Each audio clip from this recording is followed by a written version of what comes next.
Ok. O seguinte texto para nós encontra-se em Ezequiel 37.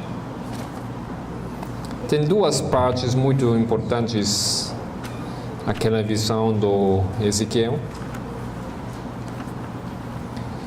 Mas vamos falar somente da segunda parte.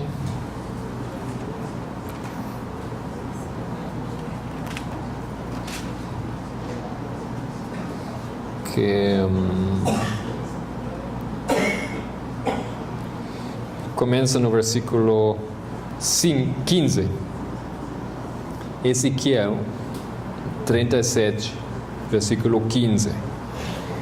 E outra vez veio a mim a palavra do Senhor dizendo: Tu, pois, ó filho do homem, toma um pedaço de madeira e escreve nele por Judá e pelos filhos de Israel, seus companheiros.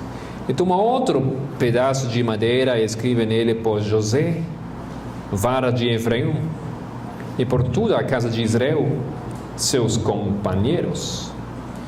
E ajunta um ao outro para que se unam e se tornem uma só vara na tua mão. E quando te falarem os filhos do teu povo, dizendo: porventura não nos declararás o que significam essas coisas, tu lhes dirás: assim diz o Senhor Deus, é que eu tomarei a vara de José, que esteve na mão de Efraim e das tribos de Israel, suas companheiras, e as ajuntarei à vara de Judá, e farei delas uma só vara, elas se farão uma só na minha mão. E as varas sobre que houveres escrito estarão na tua mão, perante os olhos deles.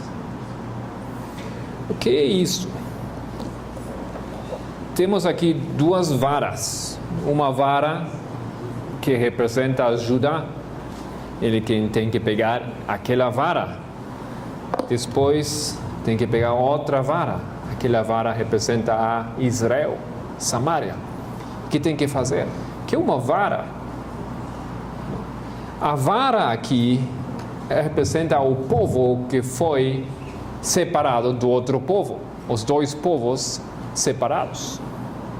Dois povos. Mas Deus aqui fala uma profecia que os dois povos vão ser um povo novamente. Não separados, mas vão se unir em um povo. Nessa história aqui, nós não podemos ver como Israel foi novamente unido com Judá, porque ficou disperso, ok? Mas compreendemos que Israel não é somente Israel antigo, mas é Israel espiritual. E aqui no fim dessa história, 1844, compreendemos que a profecia se cumpriu. E as duas varas foram novamente unidas e ficaram como um povo novamente. Uma coisa que vai se repetir no fim da história dessa terra outra vez. Ok? E quando ele fala aqui,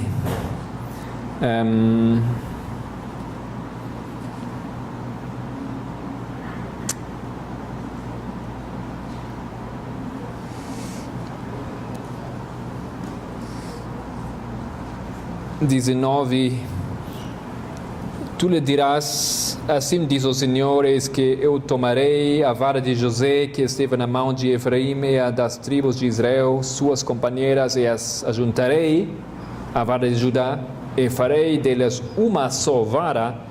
Eu pergunto, quando aconteceu isso?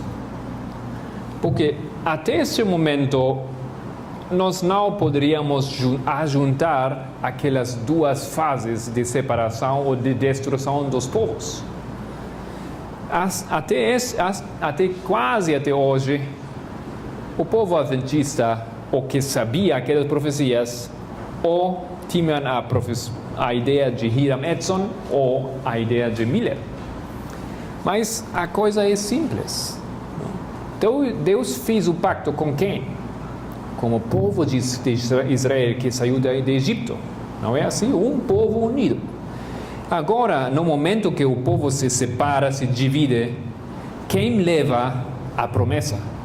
Quem dos dois? Quem leva as promessas e as maldições? Só um ou dois?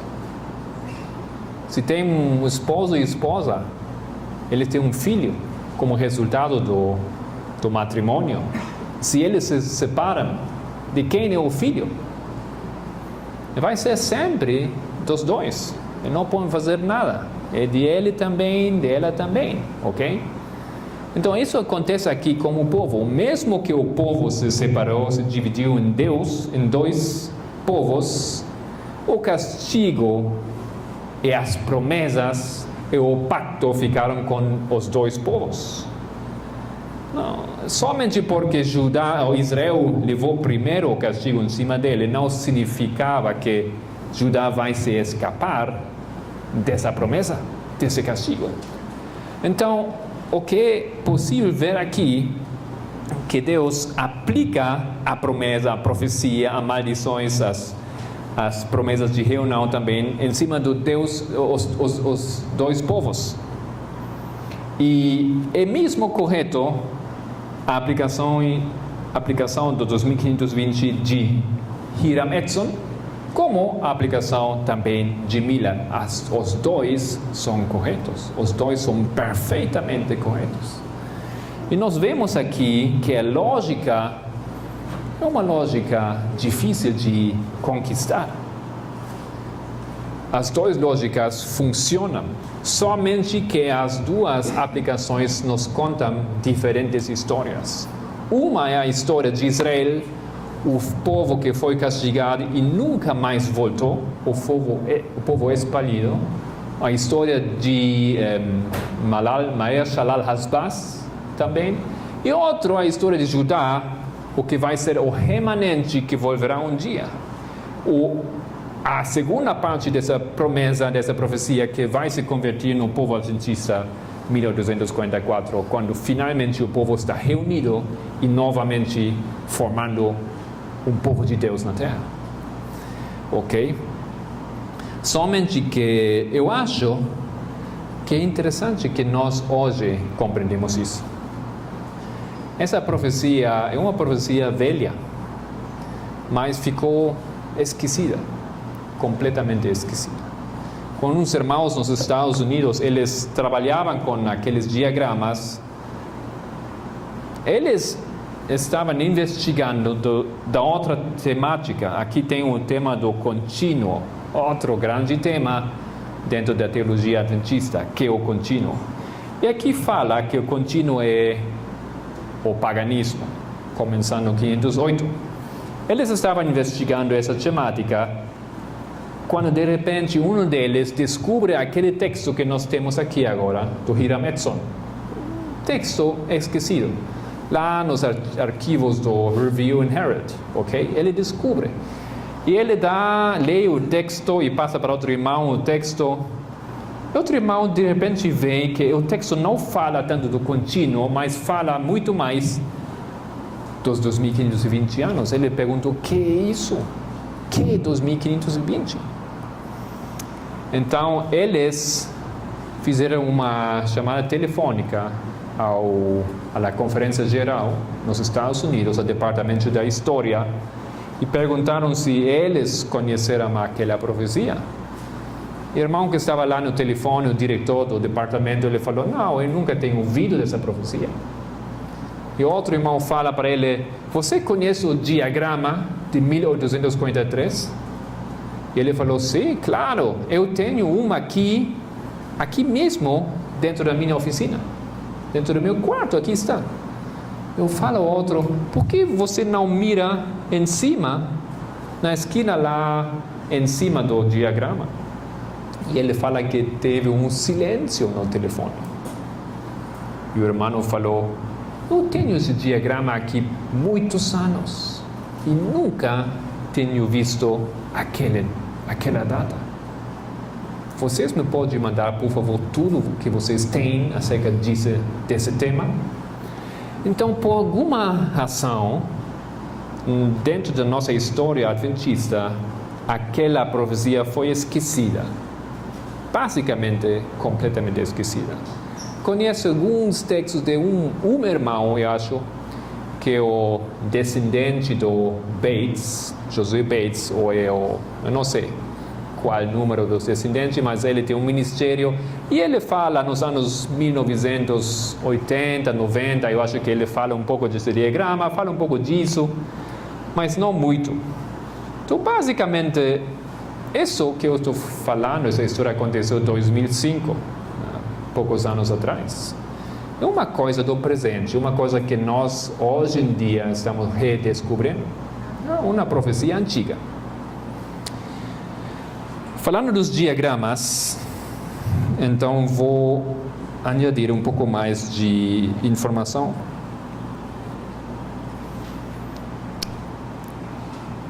Tem vários textos da profeta onde ele fala desses diagramas. Tem um texto muito prominente nos primeiros escritos, página 74. Um texto que foi texto também de controvérsia por diferentes razões.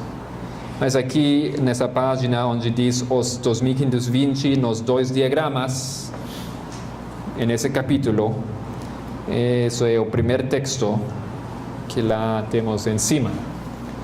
Os 2520 nos dois diagramas. Alguém tem na página lá 18, a página 18, para aqueles que têm a cópia, a fotocópia. Página 18.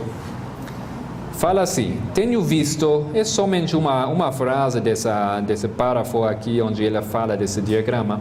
Tenho visto que o diagrama de 1843 foi dirigido pela mão do Senhor e que ele não deve ser alterado. Isso aqui é o diagrama de 1843. Esse diagrama tem uma história muito interessante porque foi feito por dois pioneiros, Apollos Hale e outro Carlos Fitch. E aqueles tinham a ideia de apresentar em um diagrama todas as ideias, todas as profecias que Guilherme Miller estava pregando. Por quê? Por facilitar a obra dos ministros, ok? Facilitar. É muito mais fácil ter um diagrama, ter algo onde escrever visualmente e aprender, que somente lendo textos. Então, eles, no ano 1842, tiveram a ideia e apresentaram isso diante dos outros irmãos milleritas e eles produziram aquele diagrama. Hoje tem muito poucos originais, tem alguns, eu tenho visto em Loma Linda, na universidade lá, detrás de como você fala, um lugar especial dentro da biblioteca que está fechado contra fogo, contra roubo, contra explosão. Não? Bóveda, vocês falam? Não. A bóveda tem lá guardado, quase impossível de ver o diagrama. Mas isso aqui é somente uma versão atualizada graficamente, ok? Isso não é o dibujo, as imagens originais.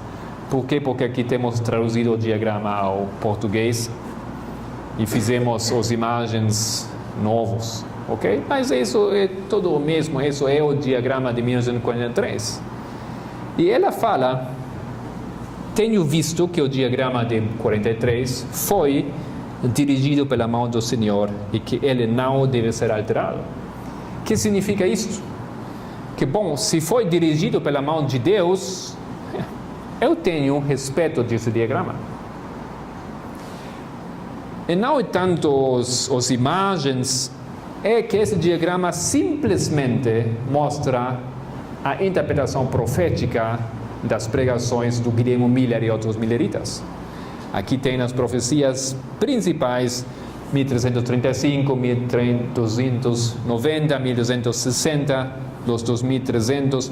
E uma coisa que eu falei no início, ontem, Miller descobriu aquela profecia 2520 anos primeiro. o primeiro descobrimento. Por isso, aqui fica também primeiro.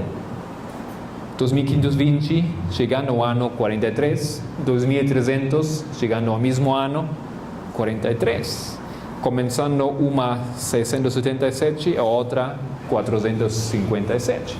Ok? Ela continua falando nesse texto que aquele diagrama teve erro em algumas das imagens ou das... como fala em português? Hã? Não, algumas das símbolos ou figuras. Isso, figuras. Pode ser texto, pode ser número, pode ser... Não, erro em algumas das figuras. Bom, erro é erro, porque não são dois. Então, mas aquele erro é em plural. É erro que aparece várias vezes. Isso que ela fala.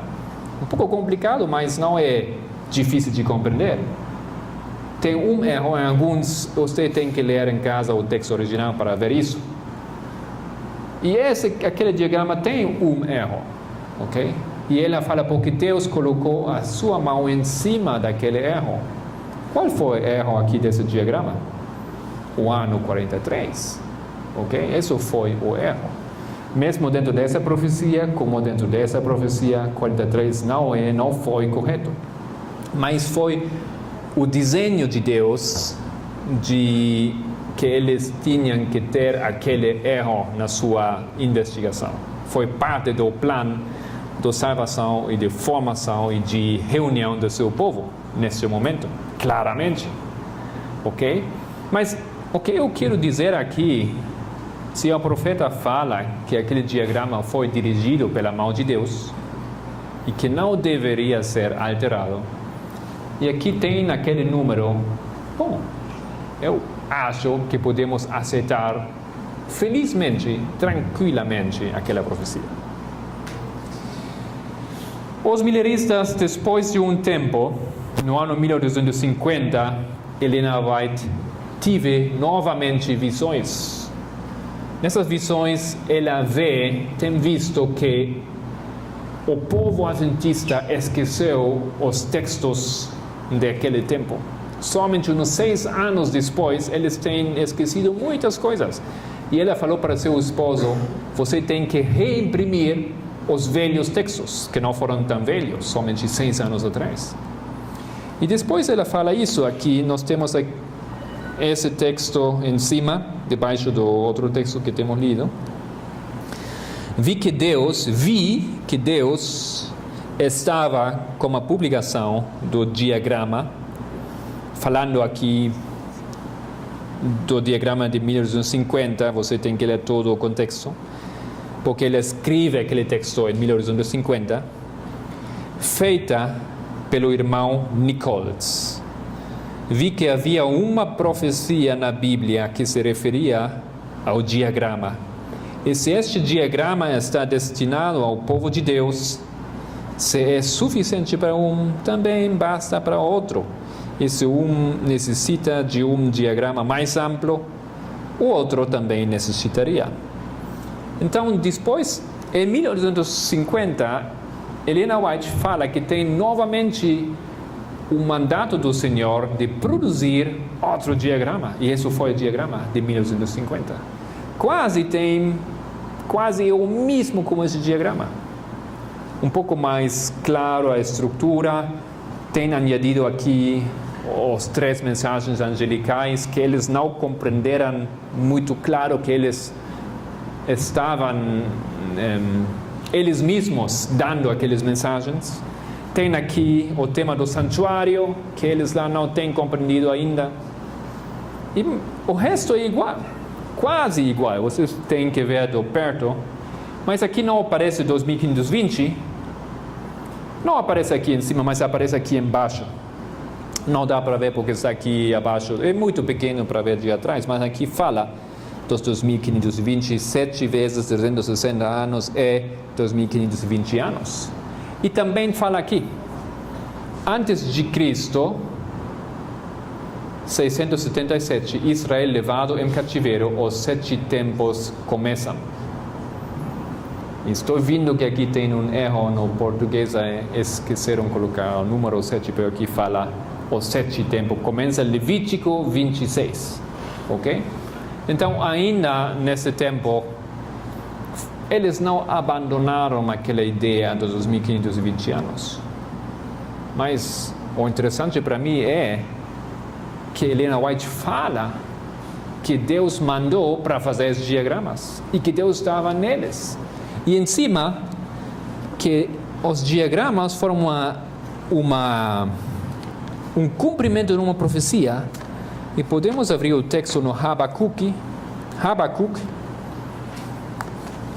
o livro do Habacuque, capítulo 2. Tem muitos textos dos pioneiros de Helena White que falam disso. Por causa de tempo, nós temos colocado aqui todas aquelas provas.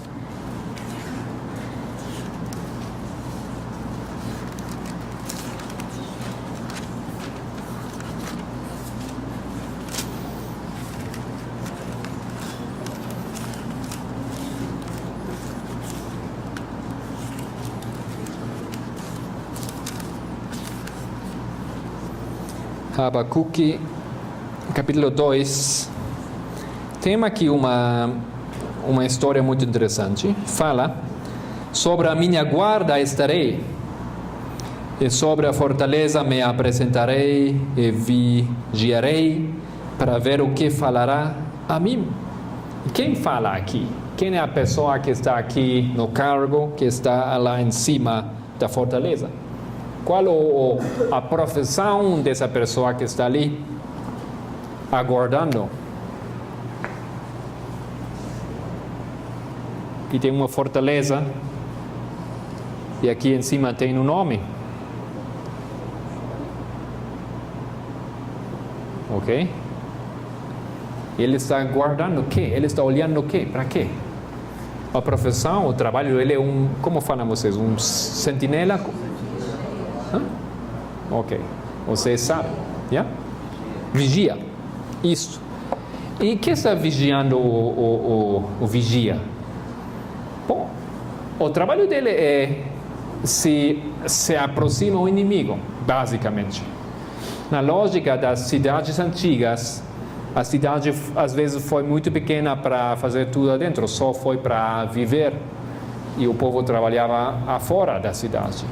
Aproximando-se o inimigo, ele chamou a trompeta e o povo poderia se esconder dentro da cidade, ok? O trabalho do vigia. E aquele vigia é um bom vigia porque ele vê o que acontece, está vigiando, mas ele tem um problema. Aqui diz: para ver o que falará a mim e o que eu responderei quando eu for erguido. O que acontece?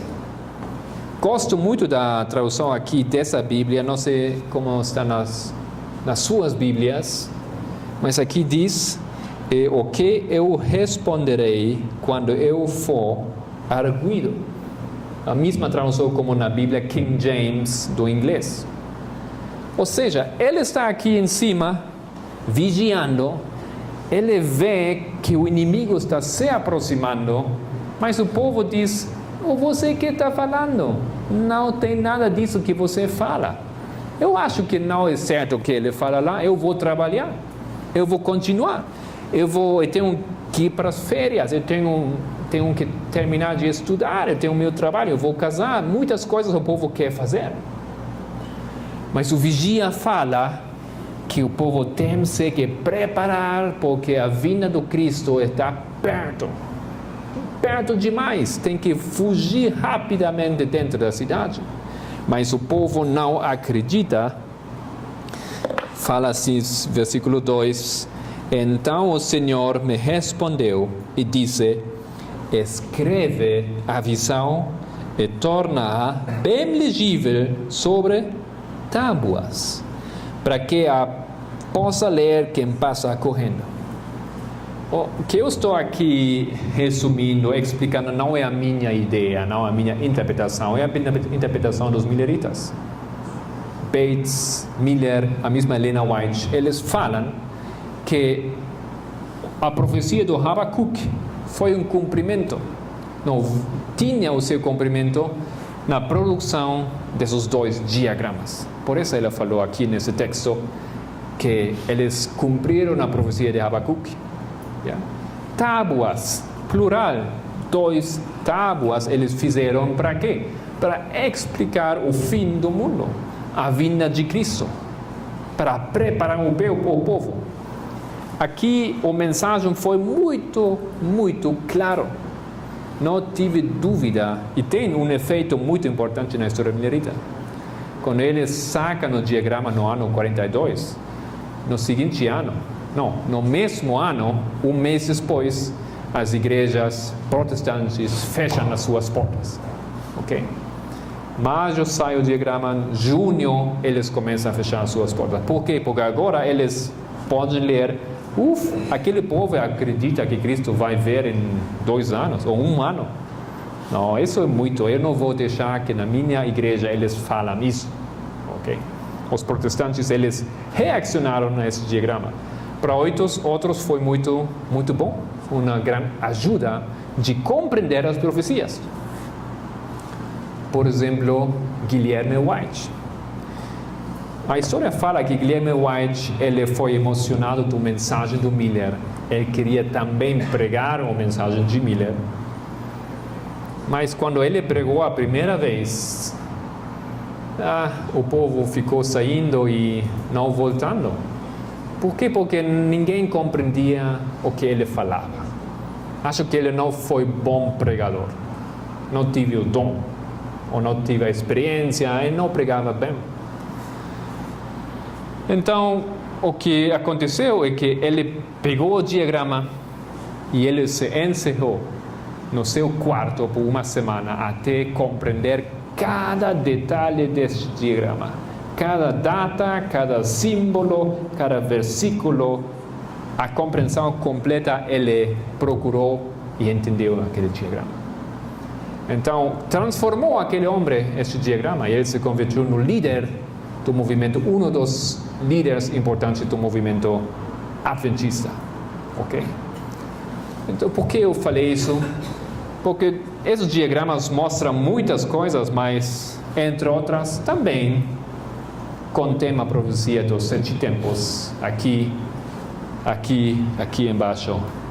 E eles ficam para mim como testigo da verdade dessas profecias. Esses diagramas representam tudo o que os mileritas pregaram nesse tempo.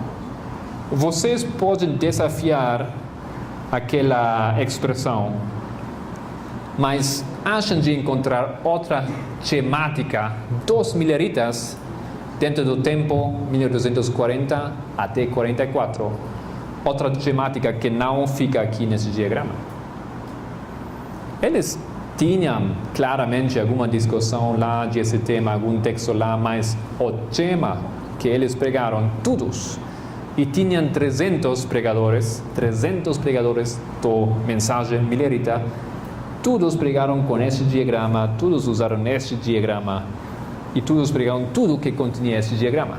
Esse diagrama é símbolo da união da mensagem adventista nesse tempo. Ok? E aqui, rapidamente, vocês podem ver Daniel 2, Daniel 7, Daniel 8. Ok? Aqui continua Daniel 7 embaixo. Aqui tem as datas principais. Aqui tem outras profecias que estão em conexão, mas não ficam aqui dentro desse esquema. Aqui um pouco de Apocalipse também, Apocalipse 12, Apocalipse 13 e também Apocalipse 9, Apocalipse 11, falando dos 3 ais, ok? O rol do Islã dentro da profecia bíblica. Isso foi toda a mensagem deles, isso foi basicamente a temática que eles usaram neste tempo. Ok?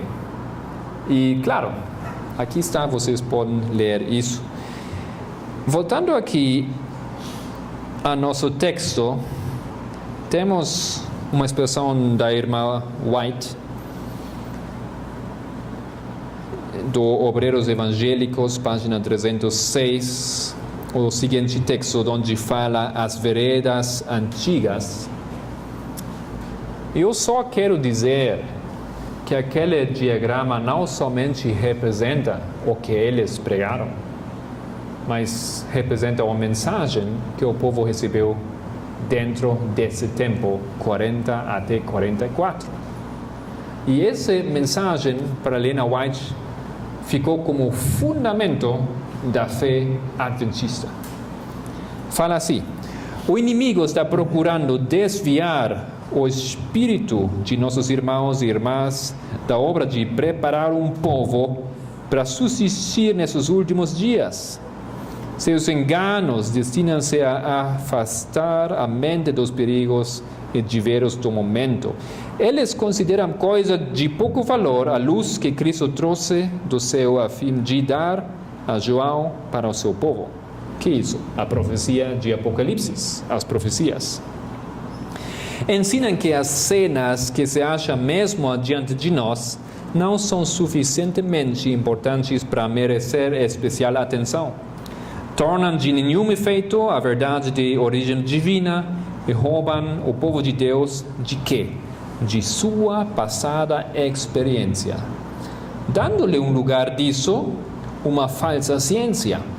Assim diz o Senhor: ponde-vos nos caminhos e vede e perguntai pelas veredas antigas qual é o bom caminho e andai por ele. Então, nossa igreja tem uma senda antiga. Tem um caminho onde Deus sacou a seu povo para formar justamente aquele povo da promessa. Aquele povo que apresenta o povo de Deus, o Israel espiritual, o povo, a igreja adventista. Continua: que ninguém busque destruir os fundamentos de nossa fé. Os fundamentos que, mediante estudo da palavra, feito como oração e por meio da revelação, foram postos no princípio de nossa obra. É muito lógico. Você coloca o fundamento ao princípio, não depois. Temos fundamento, temos pilares, logo. Pilares é outra coisa, fundamento primeiro. A princípio de nossa obra, sobre esses fundamentos temos estado a construir por mais de 50 anos. Podemos supor que temos encontrado um caminho novo, que pode pôr um fundamento mais sólido do que foi posto, mas isso é um grande engano. Ninguém pode pôr outro fundamento além do que já está posto. No passado, muitos empreenderam erguer uma nova fé, estabelecer novos princípios. Mas por quanto tempo permaneceu o edifício deles? Dentro em pouco ruiu, pois não se achava fundado sobre a rocha. Não tiveram os primeiros... Ela está dizendo aqui que os adventistas, sim, eles colocaram o seu fundamento em cima da rocha. Uma coisa interessante aqui, para olho de aquela pessoa que tem um olho gráfico, talvez, é que aqui, Cristo, onde fica? Ele não fica aqui, ou aqui, ou aqui. Ele fica no centro do diagrama. Bom, não é matematicamente perfeitamente o centro, porque eles não fizeram esse diagrama com uma computadora, okay? Eles fizeram à mão. Eles começaram aqui, depois ficou um pouco grande, eles procuraram de fazer o texto mais pequenininho aqui.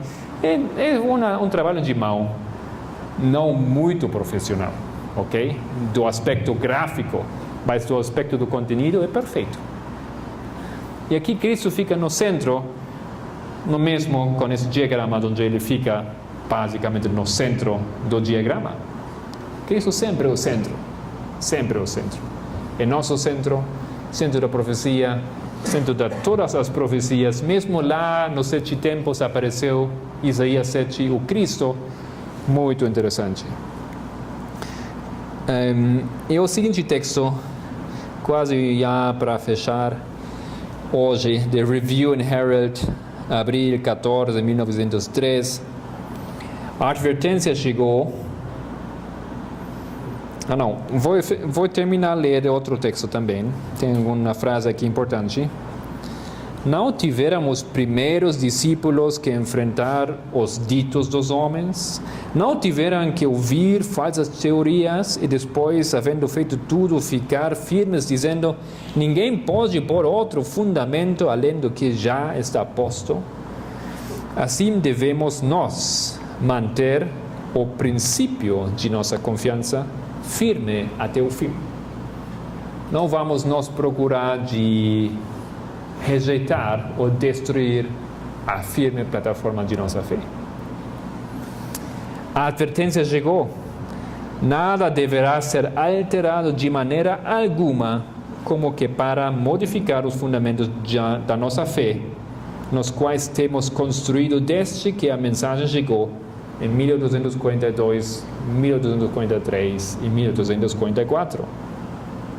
Eu estive presente nesta mensagem, e desde então tenho estado em pé diante do mundo, fiel à luz que Deus nos tem dado. Propusemos-nos não tirar os pés da plataforma onde foram postos quando dia após dia procurávamos ao Senhor com oração séria e fervorosa, em busca de luz. Você pensa que eu poderia abandonar a luz que Deus me deu? Esta mensagem é como a rocha das eras.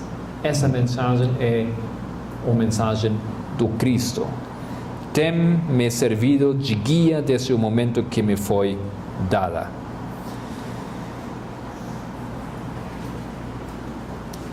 Acho que, como eu compreendo a profecia dos 2520 anos, aquela profecia nos leva de volta aos fundamentos da nossa firme plataforma.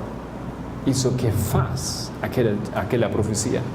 Porque eu deveria hoje compreender aquela profecia que foi esquecida por tanto tempo. Acho, se eu acredito que Deus está trabalhando ainda dentro de nosso povo, isso que eu creio, acredito, que tem um propósito que Ele permitiu que nós esquecemos dessa profecia que hoje, 2000 e pouco, nós compreendemos e descobrimos novamente. Como vocês têm visto, para compreender essa profecia, nós temos que voltar a estudar algumas coisas antigas. Temos que estudar 2300 anos, temos que estudar muitas coisas na realidade de tudo isso que eles colocaram no começo da sua profecia. Isso não quer dizer que outros temas, como o sábado, como a alimentação, como todos os temas importantes não têm lugar. Mas tem uma lógica porque Deus coloca isso como fundamento. O povo adventista não é a primeira igreja de Deus. Ele sacou aquele povo das outras igrejas. É uma história diferente. Ele reuniu o seu povo que estava espalhado por muito tempo. E para este povo ele tinha uma mensagem específica, especial. Porque seu povo ia ser o povo cumprindo as profecias. Okay. Por isso, nós falamos que o povo adventista é o povo profético também. Yeah. Quando eu fui imprimir aquele diagrama na Bolívia, a imprenta, eu acho que foi um cristiano, aquele homem, ele falou: "Oi, que é isso? Isso é um diagrama de profecias." Aí ele falou: "E de que igreja vocês são?" "Adventista." Disse, vocês entendem muito de profecia, não é? Isso é que muitos acham que o povo adventista tem entendimento de profecia, que é um tema dos adventistas. Eles não compreendem, mas eles compreendem. Ok? Interessante. Podemos fechar aqui porque senão seria para entrar em outro tema. Agora é melhor deixarmos isso para amanhã. Então, muito obrigado pela sua presença, seu interesse. Amanhã vamos fazer o seguinte. Até agora temos explicado um pouco a lógica das profecias, como é a aplicação deles, como é possível de ver as duas interpretações como uma interpretação na realidade. Mas para amanhã vamos ter alguns perguntas e respostas, não somente de vocês, mas também que existem em geral contra essa profecia.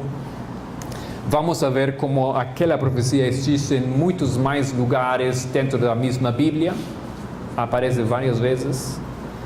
Disso vamos falar, e vamos falar de alguma outra coisa que eu não lembro nesse momento, ok?